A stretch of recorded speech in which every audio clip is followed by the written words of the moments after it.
was a son. He was devoured by earth. There was a God. They call him the Father. And there was a means to make a valley with grace out of this hole that I've dug for me. He made a valley of grace where things would change, and maybe they'd take up the cross high again. The valley of grace was never the same after he had died. The love that refines.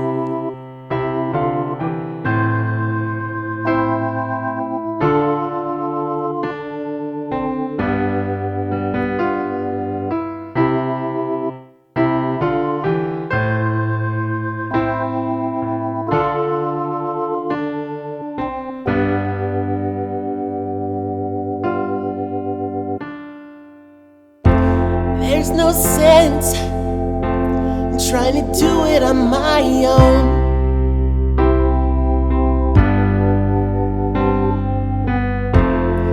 He gave more than I could have known.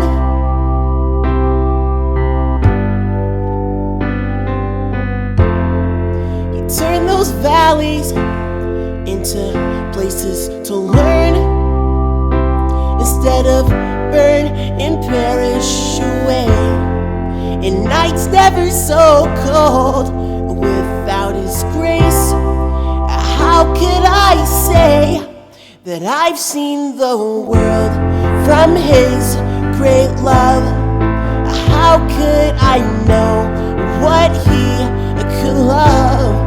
How would I've seen what he had in store for me if I didn't give up and let him be my valley of grace, where things would change, and maybe they'd take up the cross high again.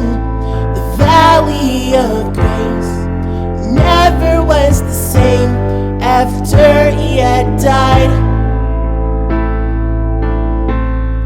The love that refines.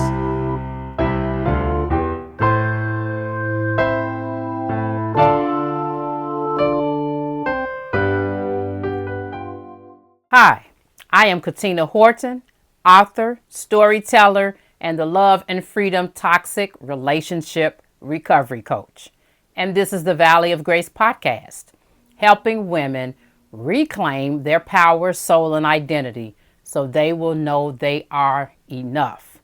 And today's Bible teaching is entitled, Moving Forward by Breaking Cycles and Patterns of Behavior. And once again, today's Bible teaching is entitled, Moving Forward by Breaking Cycles and Patterns of Behavior, right? And so one thing about moving forward is you got to have what the old folks call a made up mind, right? And just like, I can't remember who sang that song. It was like, I got a made up mind to serve him. And you got to have a made up mind, as the old folks would say. You've got to have it set up in your mind that no matter what, this is what it is that I'm going to do. We're not just talking about it or just thinking about it over and over again. We are visualizing, right? We're getting this vision, and then we're talking about it with our friends, inner circle people, our life-giving friends, maybe some family members, etc. But then after all of the talking, right, and all of the thinking and all the talking, all of the thinking, all of the mapping out and planning, we have got to be able to what? Take baby steps in order to move forward in our lives. And there are various reasons why we don't move forward in life. And one of the reasons why we cannot move forward in life and in our healing is because we continue to go through the same cycle / patterns of behaviors over and over again, right? And one of the main reasons why this happens is that there is a lack of self-awareness. And the lack of self-awareness is also, there's also a presence of denial, right? Which means that when you are in a situation of denial, that means that you refuse to deal with reality, right? And then that causes cognitive dissonance because you are saying that your values, standards, and principles are one thing. But then when it gets down to the nitty gritty of it, right?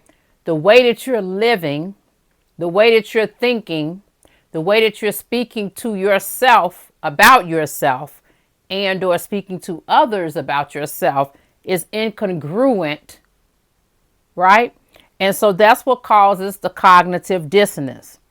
And it's as well as the fact, another reason why it's hard for you to move forward in your healing, right, is because of the fact that you are trauma bonded and or soul tied to the individual that perhaps you were married to, you were dating, friends with, ministry partners, membership of a church, right? Working at an organization, right? This could be co-workers, etc., right? And that's because this individual has been future faking you. And when you get a whole lot of future faking, what that does is that it reinforces the trauma bond, okay? And when the trauma bond is reinforced, right? And there's so much future faking going on, you end up being in a state of stuckness. That's the only way I can put it, right? And then what happens is that you begin to base what you're going to do upon what your partner is or isn't doing, right? And so it's like, okay, you know what? I'll start going to church once he makes up his mind to go with me. I'll start just going ahead and cooking dinner for the kids or lunch for the kids or breakfast for the kids once he decides he's going to go ahead and come to the table and sit down with us so we can be a family, so the kids can see how families are really supposed to function. Because you know how this narcissistic individual is, right? You might literally be waiting for Jesus to come before that happens, right? When there is a pattern of behavior, 9 times out of 10, what ends up happening when you're in a relationship with someone, whether it's romantic or friendship or otherwise, family member or otherwise, what happens is there's what's called a toxic dance cycle that goes on. Person number 1 does something. Then person number 2 reacts to person number 1. Then person number 1 reacts to what person number 2's reaction. And then person number 2 reacts to what person number 1 did. And it goes on and on and on. Perfect example when it comes to women who are with narcissistic men. A lot of them have, as I mentioned before, on one of my last teachings, a lot of them have issues with control. They have control freak addiction issues that are stemming from trauma. And so what happens often is this narcissistic individual, they know just what they can do to reel you in, right? As we talked about in the last lesson. So they'll do something to reel you in and get you hooked. And then you've got everything riding on what it is this individual has said and or done to you, right? And so once you're reeled in, then what ends up happening is that the toxic dance cycle begins. You run after them. They run away from you. You run after them. They run away from you. You run after them. They run away from you. And what ends up happening is you lose self-respect. You abandon yourself. It becomes self-abandonment, a loss of self-respect, a loss of self-love, a loss of your dignity, and they want you to chase after them, right? They want to run away from you so you can chase after them, and the cycle just keeps going on, and then it stops, and then it starts all back over again. You guys take a break, and it starts all back over again.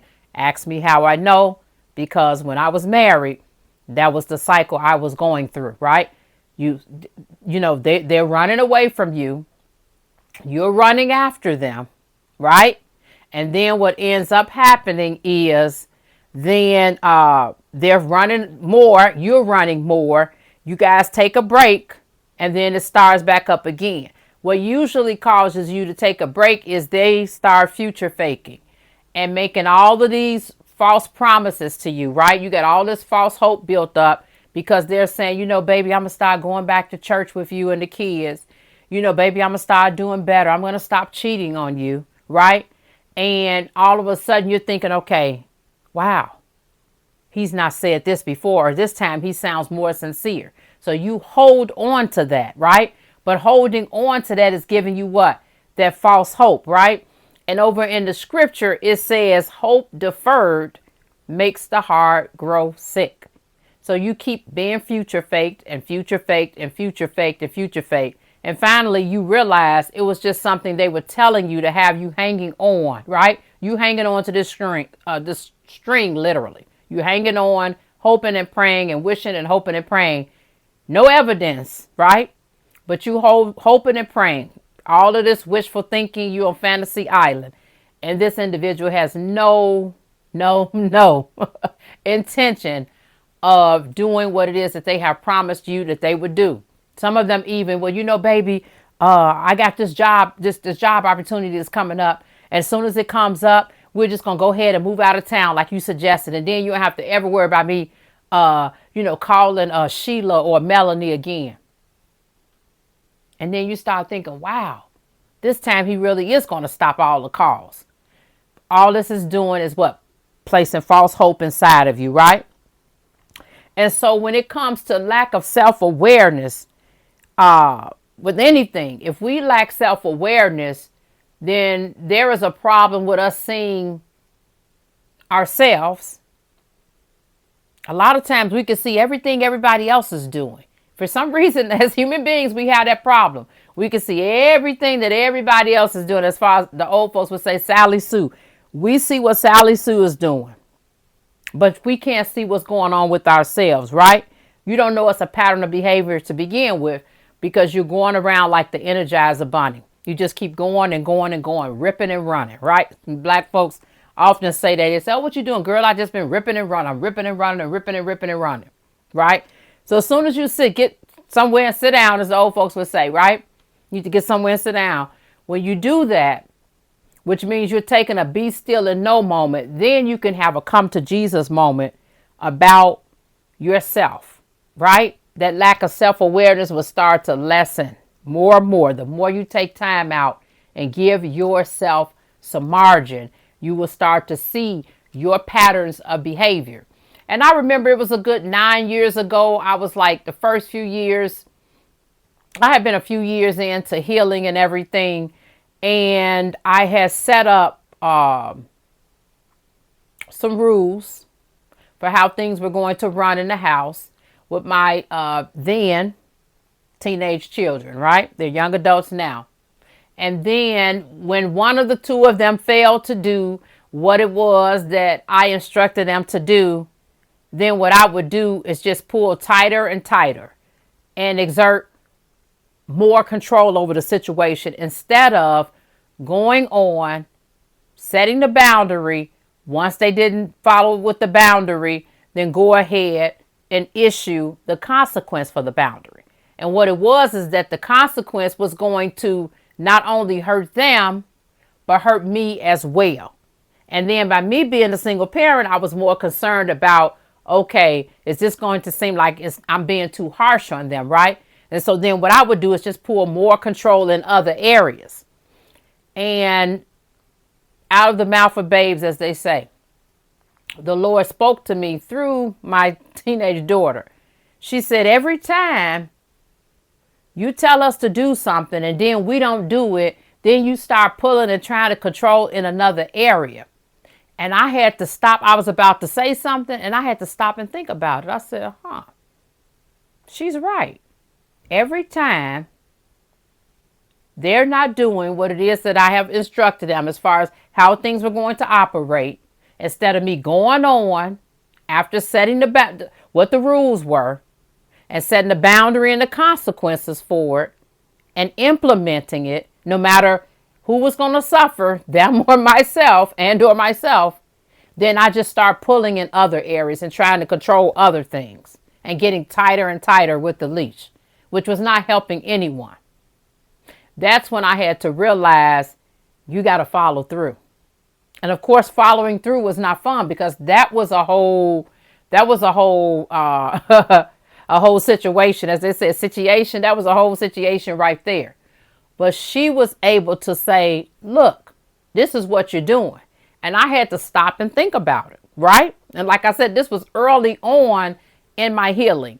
And then for another example, every time one individual right around that same time would do something to me, the next thing I know, I find myself emailing this other person, texting this other person, telling them about it, going through this whole cycle of emotional distress and uproar. And then I remember it was like I had a come to Jesus moment, right? Self-awareness moment. All of a sudden I'm like, wait a minute. Every time this person does this, and then they do this, and then they do that, the next thing I know, I'm emailing, I'm texting. I'm in an uproar, emotional uproar. When this happens, the next time this person does this to me, I'm going to stop. I'm not going to email or text anybody. I'm going to stop and sit in my emotions and allow myself to have a little break in here. And that's how it is when it comes to moving forward and healing. We got to have the margin to be able to even see what's going on. And guess what? When I started doing that, that gave me enough time to come to grips with what this person had done and to not even go through that cycle anymore. Whenever that person did that, I gave myself extra space, right, to process it.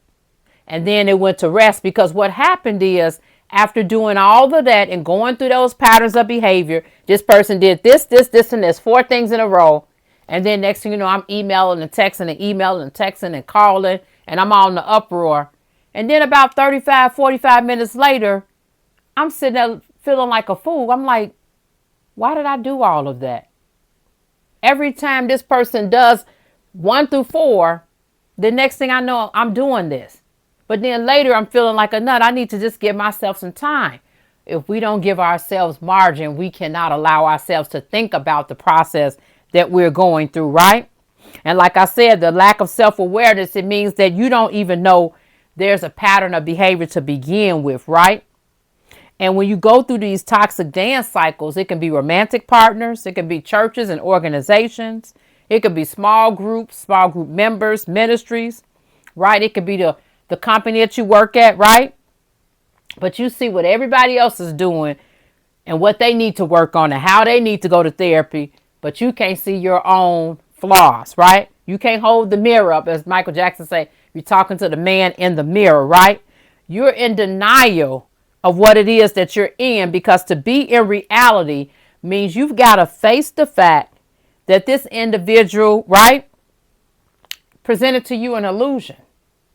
This narcissistic individual presented an illusion, and you fell in love with that illusion. Initially, what happened is they studied all of your behavior. They disarmed you, told you 1 or 2 traumatic things from their childhood to suck you in. You became trauma bonded, right, after being disarmed. And then they were whatever it is you wanted them to be. If you liked strawberry shortcake ice cream, that was the best thing since sliced bread to them, right? If you like going to the beach and then the movies and cooking desserts, hey, same thing for them. Whatever you liked, they liked. Like that on Coming to America, and everybody would say, well, what do you like? And then she said, whatever you like, and whatever you like, and what do you like, and whatever you like. They got played out after a while, right?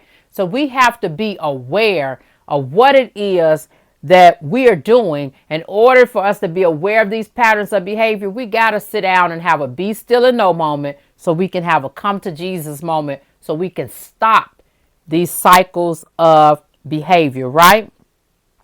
But to come to terms with knowing that you're living a lie, that your kids have been living a lie, and now this person has, and that also this person has unintentionally become a drug to you, as if you're taking drugs themselves, because when you get trauma bonded, your body releases dopamine and oxytocin, right? You get these hits that's going on, right? And they're emotional and psychological hits. And every time they start future faking you, and every time they reel you back in, you get all of these hormones, right? That's released, that's actually reinforcing that trauma bond. Well, baby, just we just gonna be in this crisis just a little bit longer. It's just gonna take me a little bit longer to heal. I finally figured out what all of my childhood wounds were, and my mama passed away and my daddy passed away, and so that's why I was cheating. I was just acting out, baby. And my grandmother, she did some things to me when I was young. And so that caused me to step outside the marriage. But, when about 6 months, baby, give me about 6 months. I'm going to be okay. Give me about 6 months, baby. We're going to go to Paris.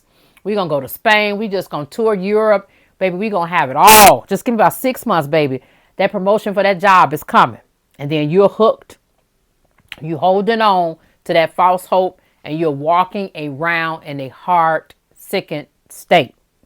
So this was part 1. Next week, we're going to continue to we're going to continue to keep talking about these patterns of behavior, how to move forward when you need to heal. And we're also going to look at Jacob and Laban and their patterns of behavior and how they were able to, well, not Laban, but how Jacob was able to stop the cycles. Again, I'm Katina Horton, the Love and Freedom Toxic Relationship Recovery Coach. If you want to get coaching lessons, you want to break free from narcissistic abuse, and you want to move forward, you can shoot me an email, Katina Horton at thevalleyofgrace.com. You can also call 224-855-1017. The other option is you can go to thevalleyofgrace.com and you click on book a call, and you can schedule to have coaching sessions. I'm on all of social media. You can look for me as Katina Horton, KATINA HORTON, Valley Grace Ministries. You can look for that username and shoot me a private DM. So it's a lot of different ways that you can reach me to begin your journey in reclaiming you and also to reclaim your calling. Be blessed.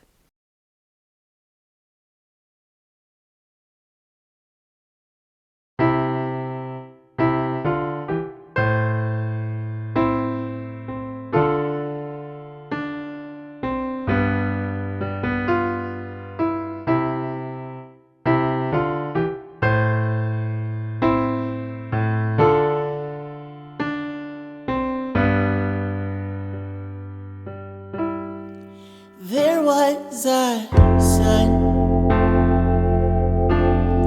He was devoured by earth. There was a God. They call him the Father. And there was a means to make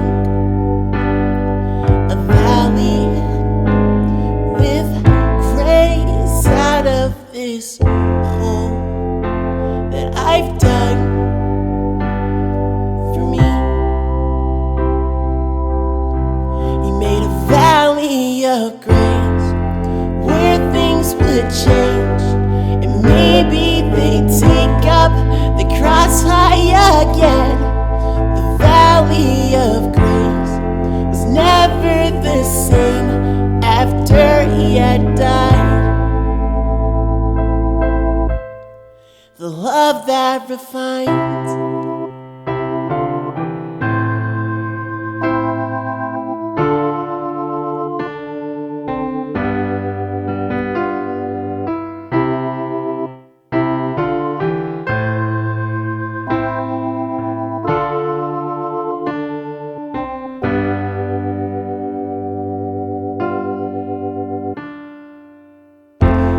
there's no sense in trying to do it on my own.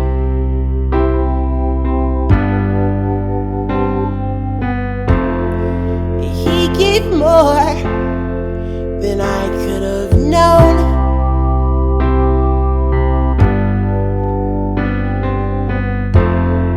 He turned those valleys into places to learn, instead of burn and perish away. And nights never so cold without His grace. How could I say that I've seen the world from His great love? How could I know what He could love?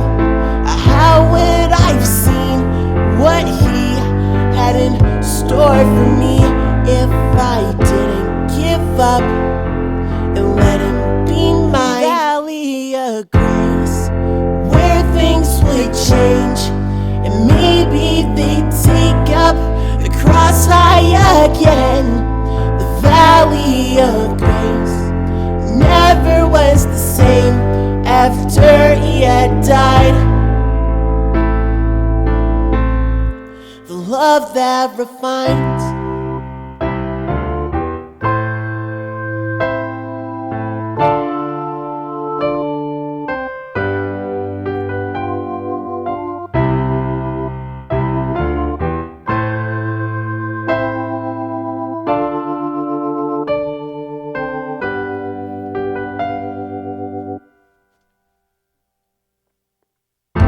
so much I wish I could give back, but I'm not intact to be sharing all of that. You took the price to give me that life, and now it's never gonna fade away. When I see I need more of Him, He whispers the sweetest of mercies upon my ears, and I won't go back the way it was again, again, again. And now a valley of grace where things would change. I've seen the lights of valley of grace where things have changed.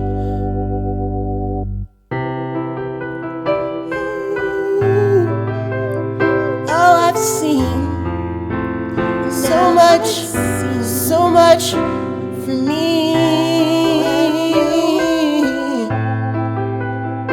Have you?